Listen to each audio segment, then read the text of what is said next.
For her ambitious third feature, budding Gallic-auteur Justine Triet tries her hand at a meta-psychological thriller that's something like a film within the making of a film within a crime novel within an erotic dream within a therapy session run amok.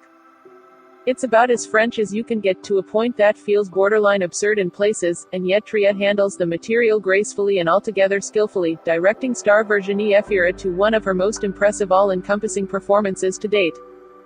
Providing a welcome female viewpoint on a genre that's been all too often tackled by men, from Brian De Palma to Paul Verhoeven and even to Woody Allen, Triet cites his 1988 film Another Woman as a reference in the press notes. Sibyl is at once a sultry, suspense-ridden drama, and, like the director's previous features, the frenzied profile of a woman juggling professional and personal needs with extreme difficulty. As the titular anti-heroine, Efira, who also headlined Triet's 2016 romantic comedy In Bed with Victoria, plays a psychologist and mother of two who decides to ditch most of her patients to become a writer. Desperately lacking inspiration for her first book, she soon finds a godsend in Margot, a perfectly cast Adele Exarchopoulos. Blue is the warmest color, a young actress who stumbles into her practice in the midst of a major crisis, begging Sibyl to help her through her upcoming movie shoot. Seeing an opportunity for prime narrative fodder, Sibyl begins to secretly record their sessions and then finds herself engulfed in the distraught girl's life, to the point where shrink, patient, novel and film production start blending together in troubling ways. As the different plot points converge and overlap, the various fictive elements of the book and movie in progress gradually give way to Sibyl's own inner demons, which are unleashed by her dubious new undertaking and risk taking her down with it. Co-written with Arthur Harari, Dark Inclusion, the script is an ever-changing mood board of storylines, allusions and flashbacks that can feel overwhelming in spots and a bit cliched in others, as if the filmmakers tossed too many ingredients into the pot without any filter or moderation. But showing an admirably steady hand with what could seem like shaky material, Triet manages to build a complex, multi-dimensional portrait of a talented woman under the influence, to cite another reference that pops up when Sibyl's alcoholism manifests itself, who wants to have it all: career, family, creative inspiration and a good sex life, and winds up falling victim to her own ambition.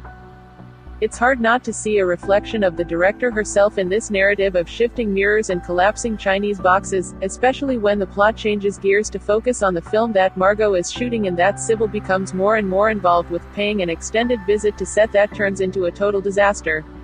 Made by Another Woman, Mika, played with deadpan hilarity by Tony Erdmann, star Sandra Huller. The movie, a dark romance set in picturesque Sicily that brings to mind films like Contempt or Plain Soleil, is like the art house doppelganger of Sibyl's chaotic real life, with Margot playing the lover of the ravishing Igor, Gaspard Ulliel, an actor she's also having an off-camera affair with.